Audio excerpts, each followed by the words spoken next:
like Bryce's. Today's what, Saturday? Yeah. Bryce's video comes out on Monday. Then we start promoting the net on Friday. Yeah. And her video comes out the 21st. We start promoting yours on the 25th. And your video is going to come out on the 28th. Okay.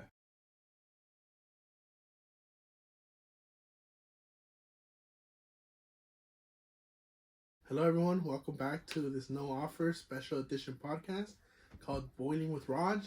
And today we have a very good close friend of mine, the man himself, Joseph Ponce, man. What's up, dog? Welcome. Thank you for having me on the podcast. That's the first thing I can say. Yeah, man. So first, we'll start off with just a little intro about yourself. Talk to them about who you are. Just how you grew up. What you do now. Yeah. Well, I'm Joseph, but a lot of people know me as Ponce around here. Currently, I'm serving in the United States Navy. Played football for a while with him. Played 3 years with him since I was a sophomore. Played a little bit of college ball. That didn't work out, so Navy was the choice for me. College didn't work out either, so that's where the Navy came in too. But other than that, that's where I'm currently at right now. Nice, man. So, when was the first time you played football? When was the first time?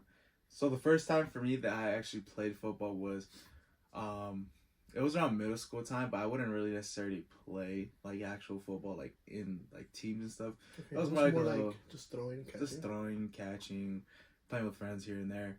But other than that, it wasn't more like, very serious kind of thing. So it wasn't until high school where you got serious about it? Yeah, it was till high school where I really got serious about it, especially because, Mendes didn't have a team at the time. So I kind of told myself, I joined football if they were to add it. So eventually I heard the rumors about they're getting a coach and then a football team. And that's when I was like, well, I guess I got to keep my word. Did you grow up watching football prior? Or did you pick up watching it as you started playing it? I grew up watching it. Okay. My family is very big on the Raiders, Cowboys, and then eventually I grew up watching the Seahawks around maybe 2007, around that time watching them play, and then as the whole Legion of Boom started popping up and Super Bowls and all that. So yeah, that's my team. So I think that was pretty good then, because I've had a conversation with other teammates, and we're like, we didn't grow up watching football at all, but it's pretty cool that you actually knew the rules, knew the positions, like all that stuff going in, right? Yeah. So did you already have an idea of what position you wanted to play? I didn't have an idea what position I would play. Normally, I kind of really, it was more like wherever they kind of put me or wherever they seemed fit. Because at the time, I didn't really, how do I say it? I wasn't very I didn't know what this position would do. I only knew what running backs do, quarterbacks, linebackers. But, at the time, my body type, I was like, well, I'm probably going to be put as lineman or something like that. Or those lines, yeah.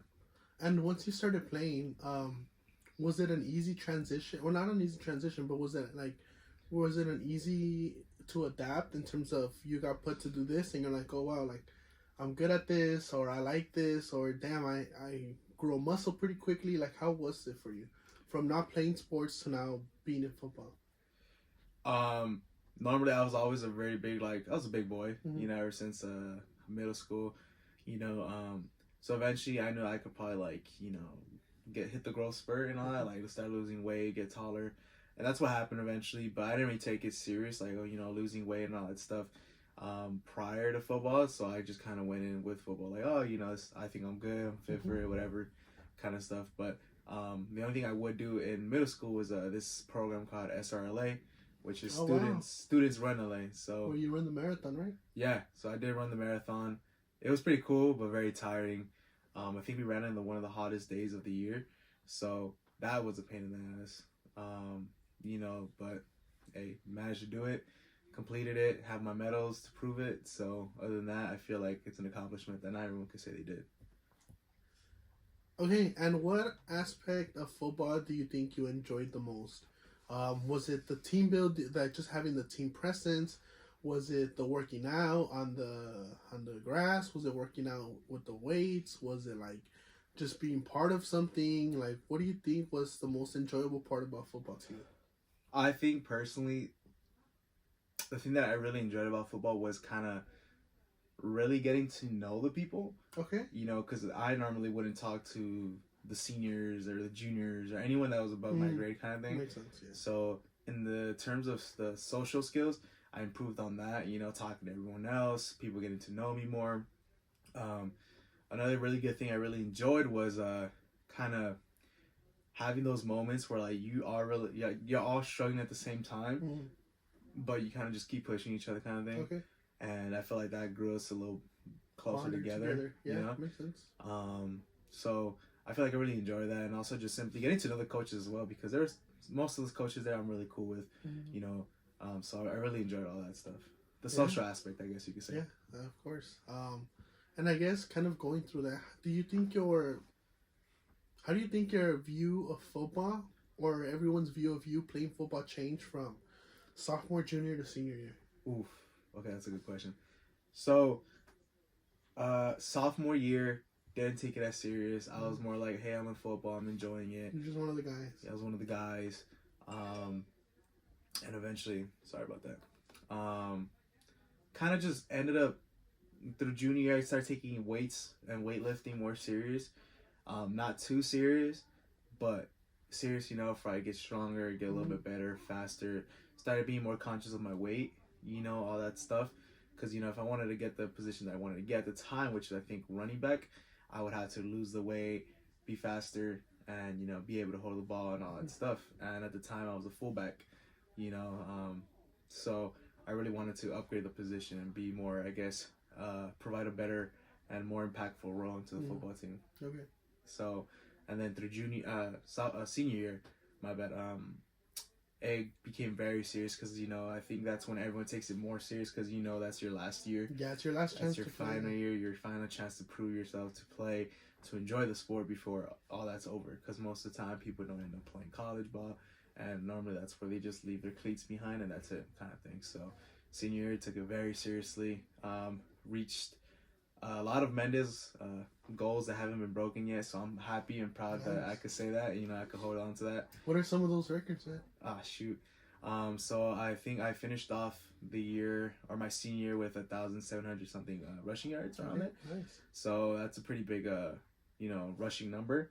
So, you know, and going from that to like previously where I'd only get like about like 300-400 yards a season because, you know, I was a fullback. I didn't really run the ball as much, but I knew I was a power back. So, you know, senior year, just started balling out, playing against teams, taking more serious, got faster, stronger, and, you know, started memorizing a lot of the plays more better so that way I could help those that needed it, or like that would be a leader on the field. Yeah.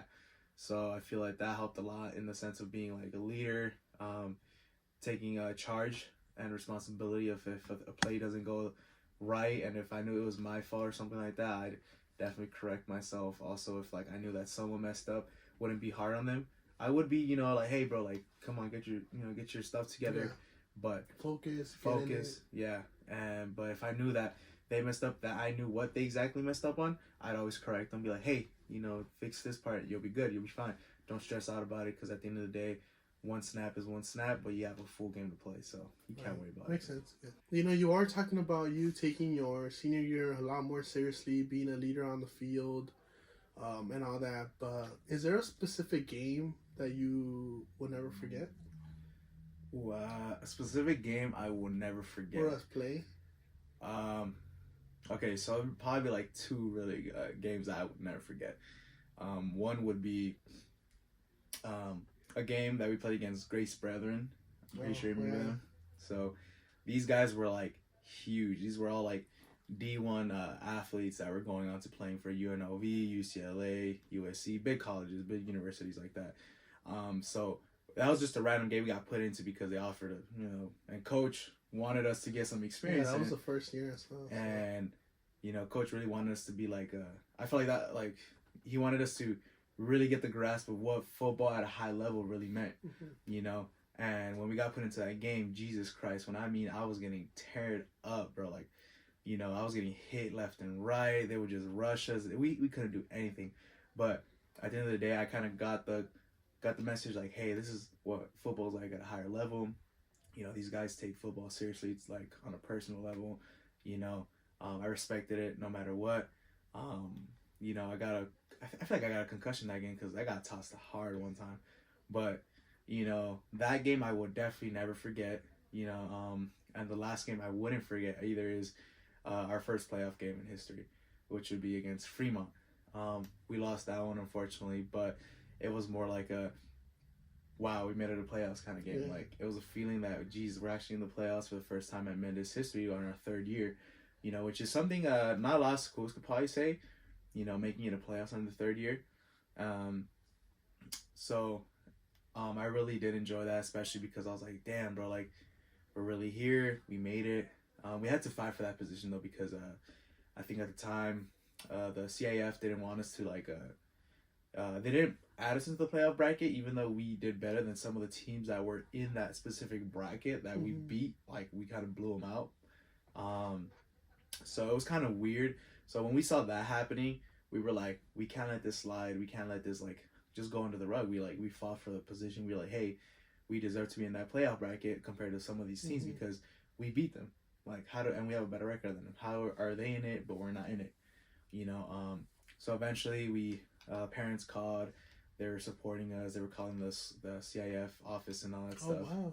Yeah, and eventually, because of all that support, they said, hey, they're kind of right.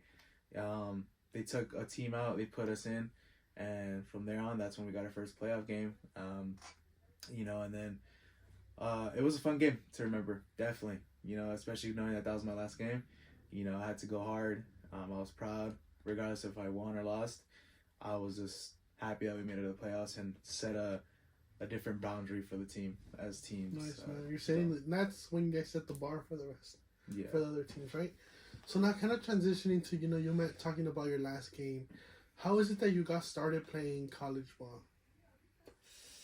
What was that process like? So eventually, I went to community because I know that's the only place where I can actually play college ball and had the opportunity to play. So eventually went to tryouts, did what we could do, made the team, which I'm happy to say I made it. You know, started practicing, but it was a very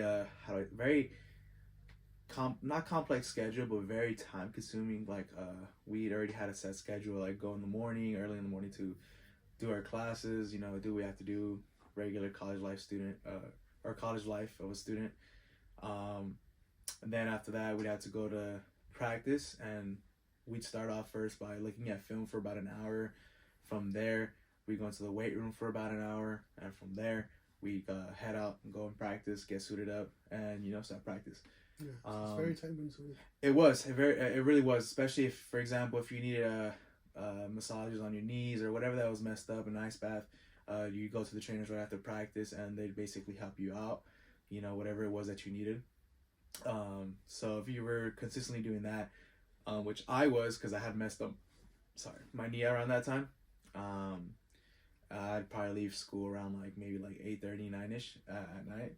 And at the time I didn't have a car or anything, so it was very hectic because my community was pretty far from where our area is at, so I'd have to take the bus, you know, and that bus would probably be an hour and a half kind of thing. Oh, well, so you didn't get home till 10, 11 p.m. Nah, so that's how it was, yeah, pretty much. It was just very time consuming. I had to get home tired, eat, sleep, repeat the whole thing. But eventually, I want to work. I want to get money. So I did have a job at the time, but the only time I could really work was Sundays. But Saturdays, we had to go through film and do all this other stuff, do a little smaller practicing. So eventually, all my days were pretty busy with football. That the only day I had to work was Sunday, which would be normally my rest day since I didn't have football around that time. So I pretty much kind of be in a lose-lose situation where I'm not really getting rest at all. And you're also not getting money. Yeah. And you're not putting your whole effort in school as well. Right? Yeah. I'm not putting my effort into school like that. But, I was just doing it just so I could, get through it. And just, it was kind of just like a set schedule that I had.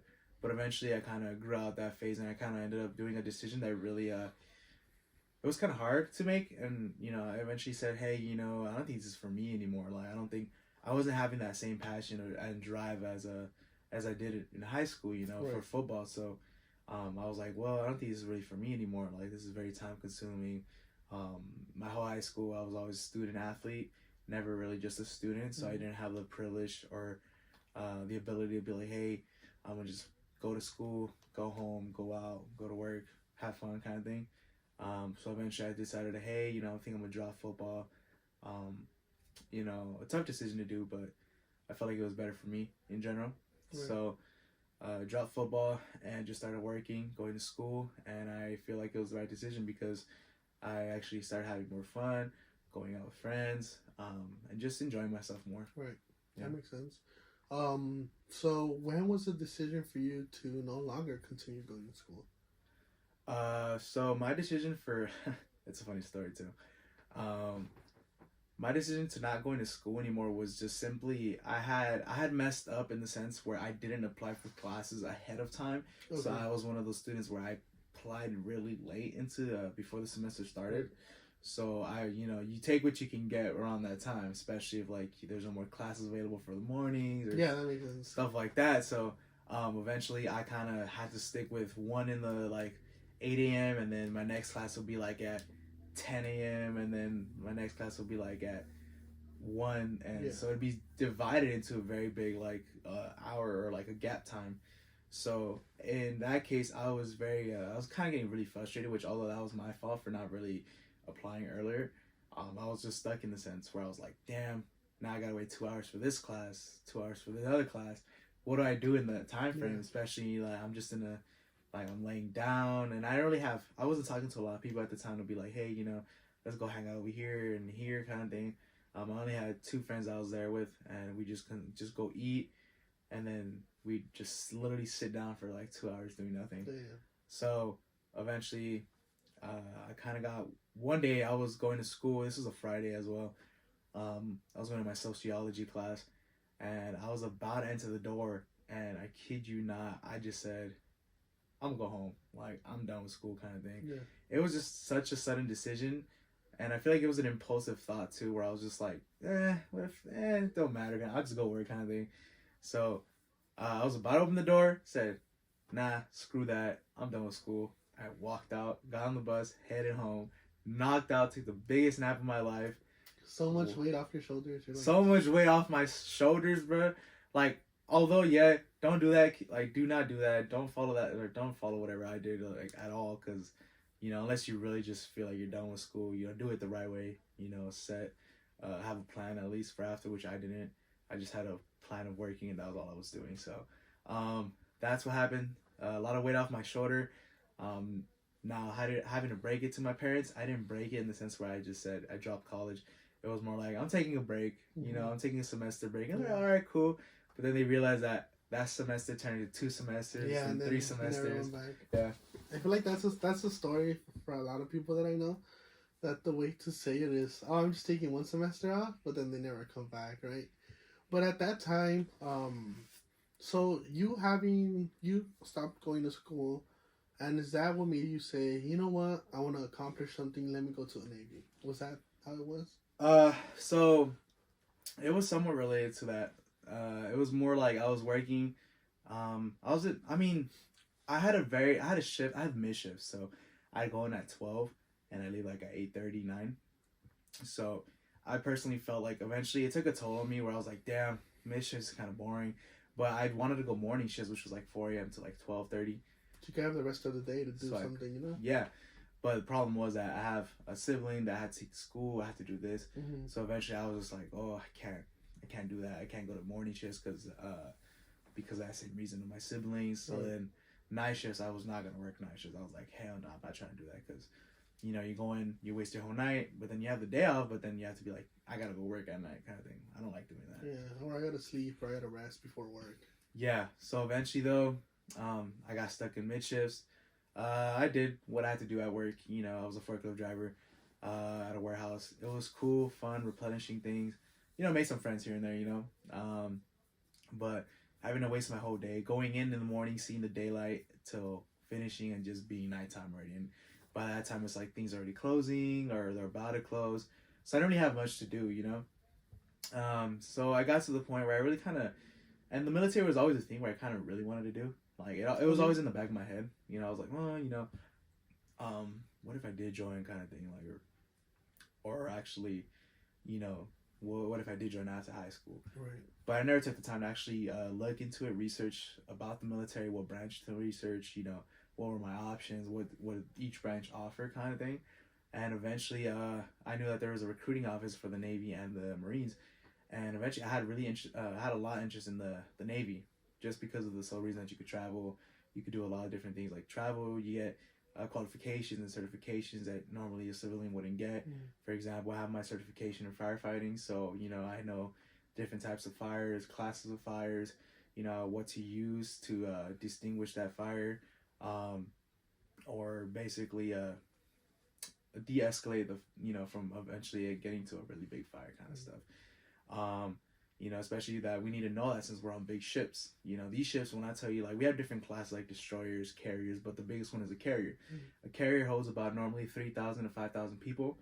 And take note that that's like a community college and a half worth of people in there. Like, you have a whole, like, community in that whole ship. But, you know, so, yeah, it's like you'll go, like, months and maybe a year without knowing, like, or, like, just knowing these certain people.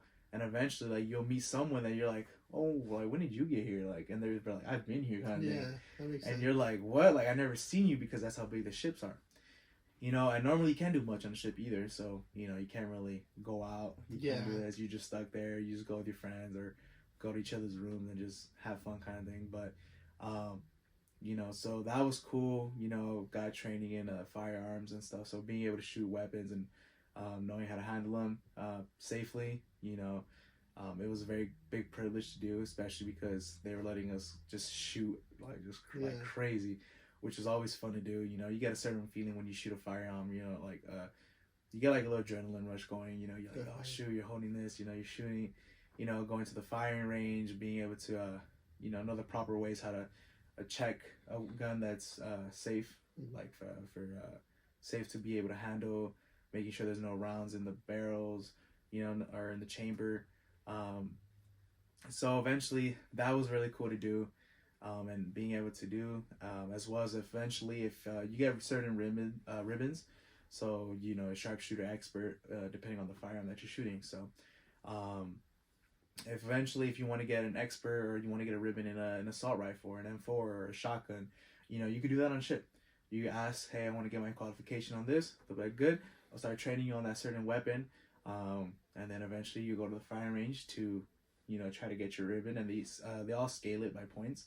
So the funny thing is, you don't go for headshots. You get the most points in the center of the body. Okay. So I feel like a lot of people tend to be like, well, the headshots, you know, I feel like that's a whole video game kind of thing. Yeah. A lot of people kind of like headshots is the best points and all that stuff.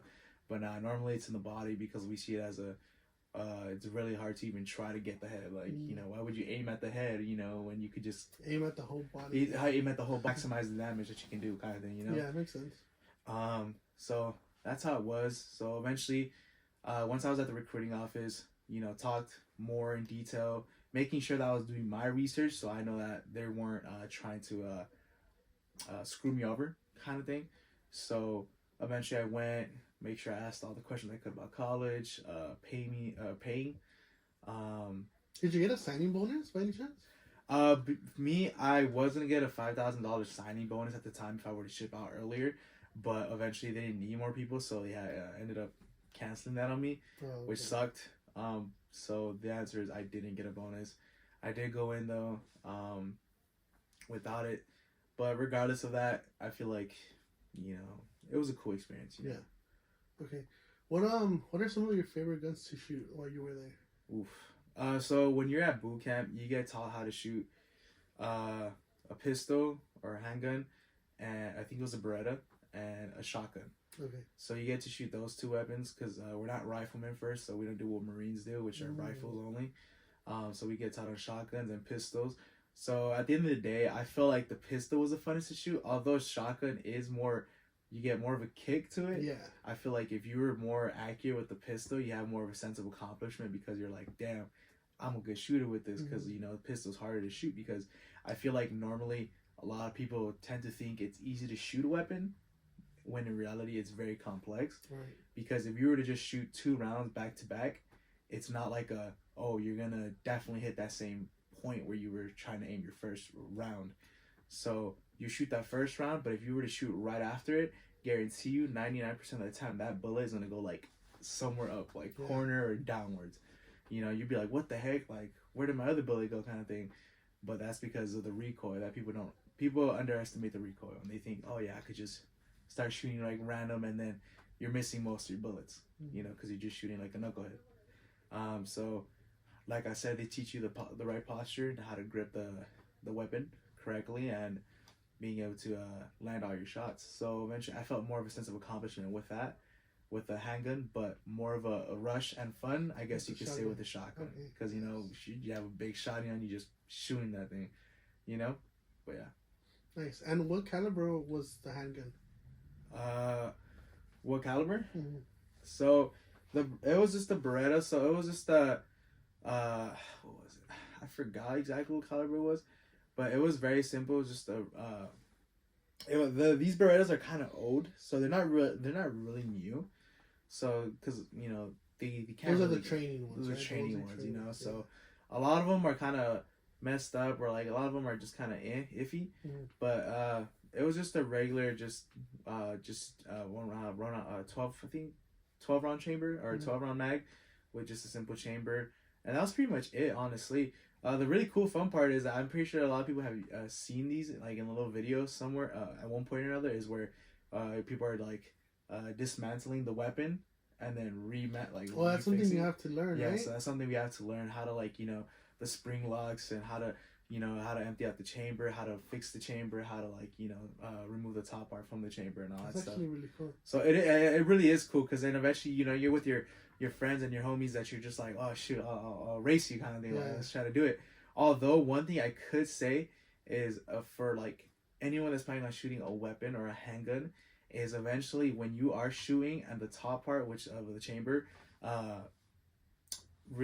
it gets set back, and it clocks back because it's empty and it stays there. My best recommendation is to make sure you keep your little flimsy part right here away from that. Because then it goes back and then people get cut here. Yes. They start ripping apart. It hurts.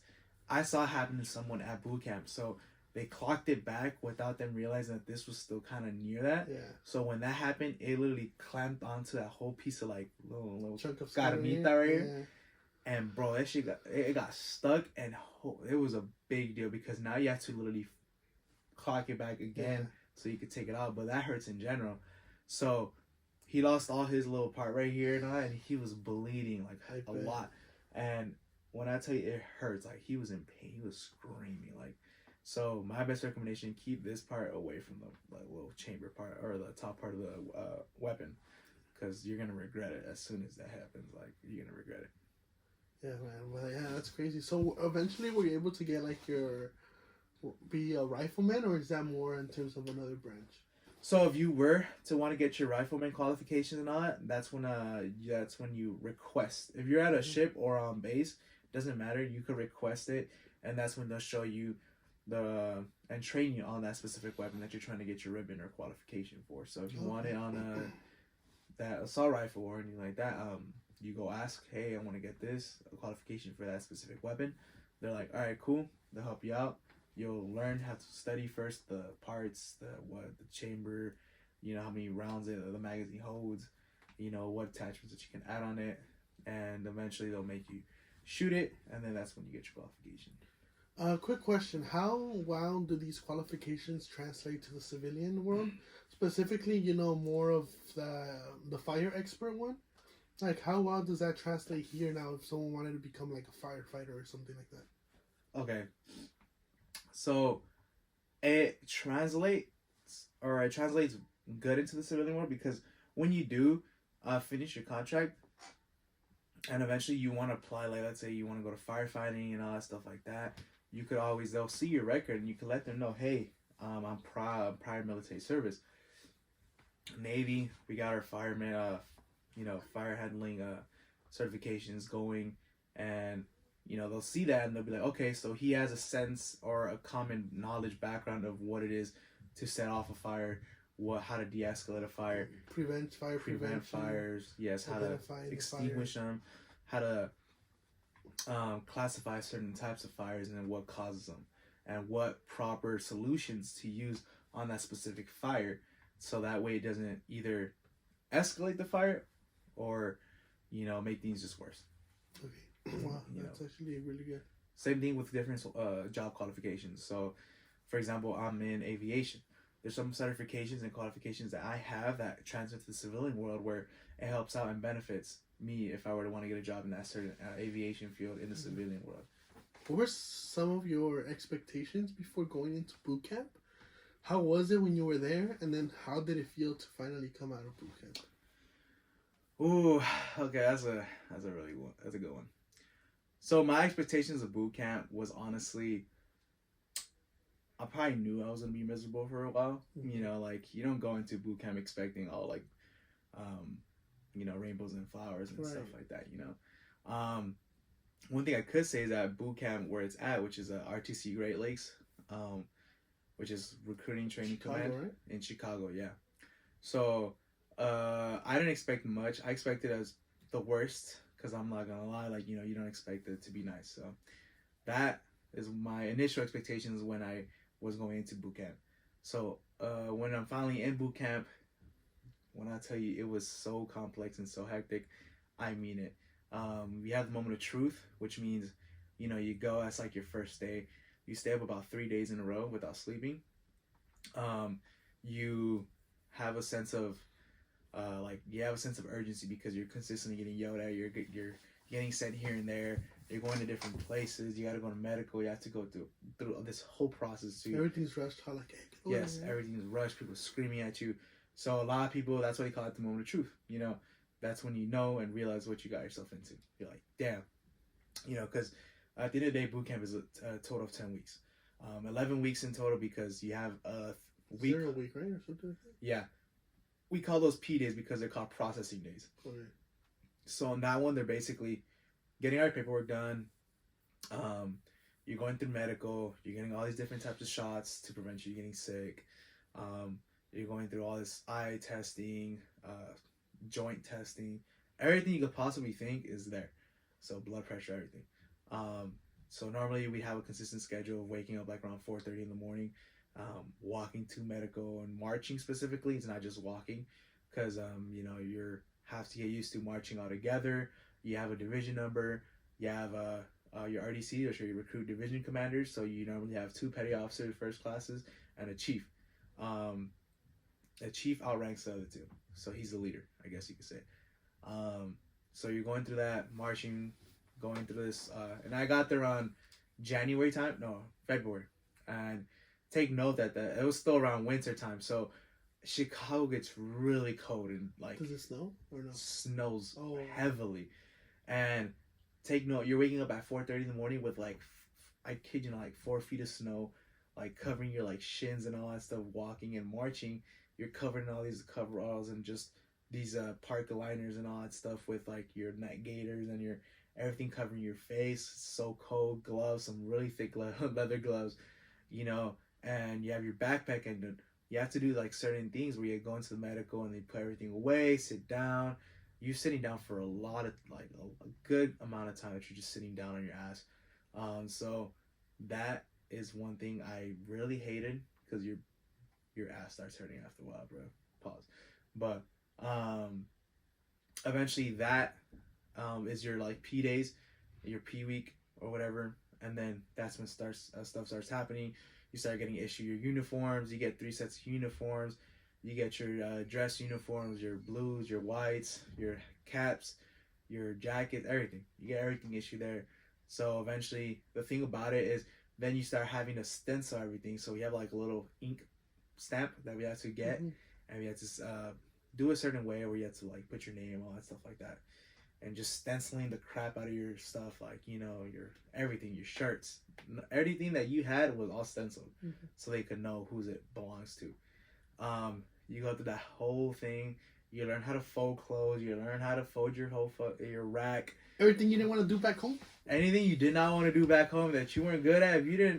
If your mom was not on your ass, just telling you to pick everything up, do all this stuff, I guarantee you, you're gonna learn. You're gonna learn everything there. Trust me when I tell you that. You're gonna do all that stuff. How to do. You have to do certain angles, a 45-degree angle on the corners of your bed with the sheets. So it's very pain in the ass to like even learn all this stuff. You know, you have to do your racks in a certain amount of time. You gotta learn how to do this. You gotta do that. You know, you have to get taught, and you get screamed at for every little single thing that you do. You know, and eventually every morning you'd wake up, you all line up in front of your racks with your rack mate, if you were top or bottom rack, ready to just dressed up and everything. You have to shave in the morning every single damn time. You gotta make sure your everything was perfect, because eventually when we leave the compartment, there's inspectors that will go in and inspect everything. So they go into your racks to make sure everything's folded correctly, stenciled correctly, folded correctly on top of your bed. If something was off, they would get your rack, destroy it, and literally throw everything out of your rack, and literally you have to redo it. You have to redo everything, and they'll give you specific hit points, which means so every division is graded on points, and the higher points that you have, the better. Mm-hmm. So the lower points you have is bad. So eventually they grade you on all that. They give you points, hit points, and they write in front of the door that there's like a little log that they're like, oh, this is what's wrong and all that. So eventually when you come back, and if it was your rack that was messed up, you better hope to God you're ready to work out, because they're going to work you out. You know, you only eat 3 times a day. You have 10 minutes to eat every single time. So you go into your line and you have to wait there at attention, you know, walking. It was very, how do I say, it was very like depressing vibe at the first week. It was, at least. You know, you're like, Jesus Christ, everyone's having the same mentality. Why'd I do this? Why'd I get into this thing? I should have never done this. You know, but I should have listened to my mom. Yeah, like, I should have listened to this person, this and that. But eventually, as you go down the line, you will eventually get used to it. You end up making your friends in your division, the people that you hang out with, the people you click with. Right. You know, and those people will help you out through the boot camp a lot. Like, they will literally, you'll be laughing with them. You know, getting exercised with them because you guys did something stupid. You know, but at the end of the day, it was it becomes a certain set schedule, because when I tell you everything is planned out from day one, it is planned out from day one. So there's a specific folder in their office, which we snuck into a couple of times. We're not supposed to, you know, but you know, there's a specific schedule there that was literally from day one to the day you graduate. So everything was planned out. So eventually, we'd always count down the days. We look at what's next for the day, you know, stuff like that. So we'd always have expectations. We have PT like 4 times a week. So you're just basically like working out, running, swimming. You have to go through all these different things as well, especially swimming qualifications. Since it's the Navy, you have to force me to know how to swim. And I personally feel like a lot of people go in without knowing that they need to swim for some weird reason. Did you know how to swim before you went in? I did. Okay. So I was fine, but they're very strict on swimming over there. Like, if you mess up a little bit, they'll take you out and they will go to put you in remedial swimming lessons. How was it jumping from the highest point? Oh, Jesus Christ! When I tell you, I'm personally like afraid of heights. Mm-hmm. So especially when you go up there, you wouldn't think, like, you look at it, you're like, it's not that high, like, it's not that, like, you know, it doesn't look that intimidating. But once, it depends on your height too, because once you get up, and if you're like 6 foot, you gotta add 6 foot to that little view that you're looking down from, you know, kind of thing. So it looks even higher than you're like, oh crap, because now you have to jump off of it. And eventually, it's funny because the way they do it is you go up, and eventually you line up. There's 2 boards, and there's gonna be an instructor behind you, and normally it's a chief that does it. And they'll literally tell you, walk up to the front. You walk up literally to the end point of that little plank, and then they'll literally tell you, when I put my hand on your back, that means I'm gonna push you off. So once you're just waiting, once you feel that hand getting on the back of your back, that's when you know it's about to go down. Yeah. You're about to jump off. And the thing is, you can't back out. You can't be like, nah, I can't do this. You know, they'll push you off if they know that you're resisting. They will push you off. And once you do that, you gotta have to, like, your hands ready. Put them across like this, so that way, you know, water doesn't go up your nose and all that stuff. You dive in, you go back. You have to swim up, and you have to swim for about 500 yards. So. After that. Yeah. So you do that, you go swimming, and if you fail or they see something's off about your swimming in that aspect of the whole trial, they will take you out and put you in remedial lessons. So if, let's say, you messed up once, they'll put you in there, bro. And you'll hate it because now you're learning how to float. You're learning how to swim. You know, no one wants to do that. You know, no one ever wants to do any of that. But that was how it went with swimming lessons and stuff. But like I said, through boot camp and all that, it gets better. You make friends. You go through all these different trainings and lessons that you have to go through. There's a lot of time also spent just in the classroom learning things, you know. And there's a lot of tests that you have to do as well. You have like 30 minutes to do a test of like maybe like 80 questions. Mm-hmm. It's not bad, you know. But you have to know and study your stuff that they give you. They give you like a certain book that you have to read and know all your questions about. So you know what's something about like the military that I did not know? What? I thought that your contract started as soon as you get shipped out. But I recently learned that that's not true. It starts until after boot camp, until you start your classes. Is that correct? That is not factual. No? Your contract starts the day of that you sign it. So, really? Yeah. I was surprised too because I thought that's how it worked. But that's what I was told recently. So the thing is, it does start when you like go, you sign your contract, you get shipped out. The day you get to boot camp is the day you start your contract. So once you get there, that's 1 day, 2 days, 3 days, you know? Because at the end of the day, then they can't pay you if you're not actually starting your contract. You get what I'm saying? Oh, that makes sense. So you're getting paid as you're in boot camp. Right. So that money's accumulating as you're going. But the thing about it is that you pay for a lot of the stuff that you're getting like over there. Like the things that you're getting issued, you pay for. So you have to do. So by the end of the whole thing, you have like a total of like $800 in your bank account. Oh, wow. Which sucks, but it's all the stuff they took away because the sea bag, which is like that big green bag that you see that everyone has in the military, that thing itself costs like $500. Wow. And it's a bag, bro. Like, you know, I'm like $500 for a bag. Like, that should have just got a Louis Vuitton or something at that point, bro. Like, you know, I would have gone to Ross. So that's crazy because a friend of mine who went through the whole process like you did in the Navy, and they recently told me that once you get injured, you have to still stay there, heal up, and go through the whole process again. Okay. Right? So, the thing about that is, they give you that certain option. So, it depends on your injury. So, they have a certain building for that. I think it's Ship 5. So, those are for people that are either separating from the Navy or military branch or that injured. So, if you're injured, like, let's say you broke a leg. Actually, this is a true story. I was getting, there's this thing called a duty van that people that are already in the military are driving you around, you know, they're driving the recruits around, like, you know, point A to point B, because, you know, you can't get there by yourself kind of thing, you know? So you get sent off, you get into that duty van. Eventually, a lot of them are very young, too, that they just recently graduated and they're just there. So they're always talking to you like, hey, bro, like, it gets better, stuff like that, you know? And you have some big kids, too, but I got fortunate enough to talk to one of them, and they were like, oh, you know how long you've been in boot camp for so far? And so I'm like, you know, a couple weeks and stuff. Oh, yeah, you know, you're almost there, you know? And he was like, actually, he broke his leg, and at the time before the new year started, boot camp was only 8 weeks, not 10. So he was in the 8-week mark. So eventually he got injured on the 7th week before graduating. He broke his leg, and he either had the option to go home, because they'll give you the option to go home, because if you break your leg, they're not going to forcibly keep you in there for about like months. Like, they can't do that. You know, at the end of the day, it is a military, but they will let you out for certain things, you know. So they give you the option. They gave him the option to either leave or stay and recover. He decided to stay and recover. Kid you not, he was in boot camp for a year. A year total of being in that same area, that same place. And in my head, I'm like, Jesus, did you not?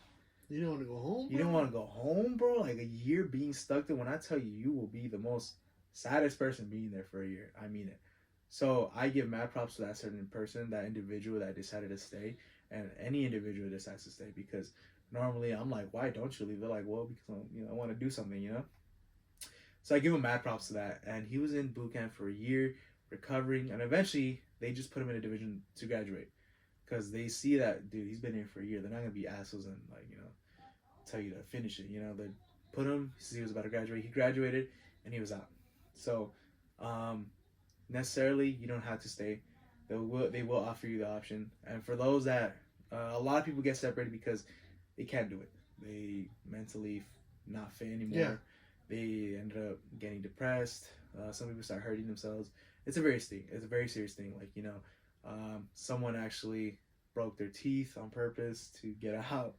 So it's very extreme, and it's a lot of people take an extreme measure to get out when they, because it's not a normal job where you be like, hey, I want to quit, and you get out. Yeah. Or like you clock in, you clock out type of thing. You know, it's like 24/7. 24/7 for those 10, 12 weeks that you're there. Yeah, for your whole contract. Yeah. So you can't just quit and dip. If you do that, then that's considered you're deserting and you go AWOL. Mm-hmm. You know, you don't want that. They won't go find you. They won't go and be like do a whole manhunt for you. You know, they will normally just let you go, but eventually you're gonna be marked as AWOL. And eventually, if you get stopped by a cop or something, and if they see that, they pull up your record that you're an AWOL, they have the ability to arrest you and send you back. Oh, wow. And that's when you get punished. And normally that's either jail time, or if you just went AWOL for a day, you're just probably get discharged. You know, which is not a good thing either. But you know, it's better than going to jail. Yeah. Okay, that makes sense. But I guess going into that, you did mention that you did saw someone who wanted to like break their teeth to get out. Like, is that the craziest thing you've seen? It's not the craziest. Some people do cut themselves because we get issued razor blades and all that, so like we could shave. Yeah. So people take advantage of that. They get razor blades to cut themselves, or you know, people will try to run out, do some stupid stuff like that. So a lot of people go to desperate measures just to get out because, like I said, it is a very big. It takes a toll on you, especially in boot camp, because you're just stuck in a sense of like, I can't get out, I can't do anything, and I want to see my family. Because in boot camp, you get a total about 2 calls to your family through the whole 10 weeks. You could earn more phone calls depending on how good your division does, because there's certain flags that you carry or that you earn as boot camp progresses. That would be your drill flag, your firearms flag, depending on all that stuff. So the more flags you have, the better you look as a division. The less flags means that this division isn't doing what they're supposed to do. You know, it doesn't look good. And obviously, as division commanders, you want your division to be the best division you could be. You know, like they want that. And eventually, there's this last flag that you get, which would be for the best overall division in that the graduating class, which would be the Battle A flag. But we didn't get it. We were second. I was kind of sad. Wow, you almost had it, man. Yeah, I almost did. We missed it by like a couple points. But, you know, I'm not going to hate. It's just a flag, you know. Yeah. But, yeah. You know, that's fun. What do you think is next for the life of Ponce? Right now, I'm just doing what I'm supposed to do my contract and all that. But I do plan on going back into college and kind of getting my degree, finishing, getting my associates. And then what do you want to get in? I was majoring in, or trying to major in psychology. But right now, I'm probably going to go into sociology, maybe. Okay. You know, I'm very interested in the whole social concepts and social construct that we have in society. You know, so it's like, and I also want to be a teacher. So I kind of want I want to get my teacher credentials. You know, I want to be able to, if I major in sociology, get my teacher's credential. You're gonna be coworkers with Fernie and. You know, I'm low key. I'm planning on going back to that school if I do get my teacher's credentials, and you know, hopefully get a position there at school, because I don't want to work with younger kids, because I feel like that's not me kind of thing. I prefer, especially because considering that here in the LAUSD district is very there's more cops than there is counselors on, in schools. You know, that's what I noticed. Since you know we don't have the funds for that. Although Mendes is a relatively new school, there's still, and I'm glad that we had, you know, there was only 2 counselors though, so it's like, you know, 2 counselors for how many students? Like it's a little bit, you know. Yeah. I want to be able to help students out, because at the end of the day. So, would you want to be a counselor or teacher or both? So the thing is, I'm in that same field, either counseling or maybe a teacher. Okay. If I could be a teacher, I want to help out in the sense of being that one cool teacher that takes, you know, like initiative and helping out and help out. You know, I will always provide extra credit.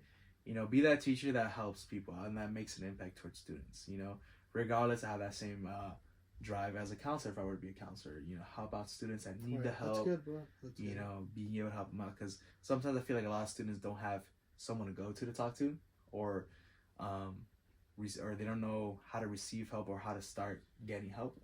So I want to be that one little link or that one little spark to be like, hey, you know, you'll be able to do it, and help them out, and be that certain impact that, hey, I want to be that impact where it's like they're graduating and they're like, hey, they go back to me and they're like, thank you so much for what you did and helped me out, and like, you know, just be able to see them succeed and let them go and continue on with their life as they start being an adult, going to college, you know, doing what they have to do to succeed in life. That makes sense. That's really good, bro. Would you ever coach? Would I ever coach? Coaching, I would probably help out. Like, I'm not gonna lie, it sounds like a fun thing to do, you know, especially now, instead of being the one playing, being able to actually give the knowledge and give the wisdom that I wish I could have gave myself while playing, you know. In that sense, it would have probably been like, you know, maybe take weightlifting more serious, because at the end of the day, weightlifting is going to help you both strength wise and speed wise, you know, rather than slacking off, which I feel like I did during football. I feel like I did slack off, didn't take it as serious now, but now that the whole aspect has changed, now it's like I like to weightlift a lot. I take it seriously now, you know. I like to improve myself, you know, physically and mentally, you know, grade wise as well. I feel like a lot of students tend to not really care about their grades as much, and I feel like that's what messes them up at the end of the day, because they think that just because I'm a good player and I don't have the grades, I could play, right? Which is not the case. You want to play, you gotta have the grades. You know, if you're gonna do that, at least do it at the full potential. Be like, hey, I got A's and B's kind of shit. You know, like, you know, be that coach that pushes them to do that. You know, like, hey, you have a chance to get recruited, and be able to get students get recruited by colleges. You know, and provide more. How do I say it? Provide more of a spotlight towards our school, our high school that we went to, so that way, you know, we eventually make a little impact on the football community, right? And be like, hey, this is I want to get to the point where, hey, we're gonna play against this school, you better be on your A game, kind of thing, like kind of stuff. Like, I want to be that kind of school that they fear us when they play us, kind of thing. So yeah, I feel like I would probably go back to coaching. That's good, man. I like that you have those goals. I'm looking forward to see you accomplishing all those goals, man. And definitely keep you in touch, and you know, step 1, step 2, step 3. But anything else you want to say to the people out there, man? Shoot. Honestly, I'm gonna say, if you need to talk to someone or anything like that, like, you know, military wise, I got you. I'm not a recruiter, so I'm not gonna be on your ass.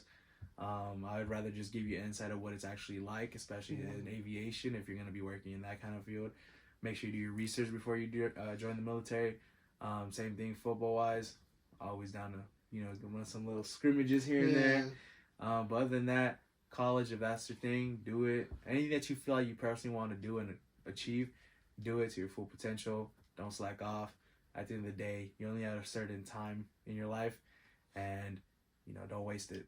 That's all I could really say. But yeah, guys, I feel like we went through a lot today, but I also feel like we might have missed some stuff. So if you want a part 2, comment down below. Part 2. Comment down below. All right, guys. So this has been Boiling It with Raj with Ponce today.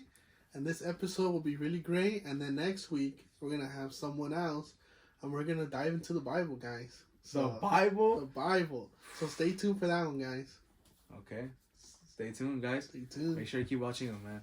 Great guy. All right, man. Close it out.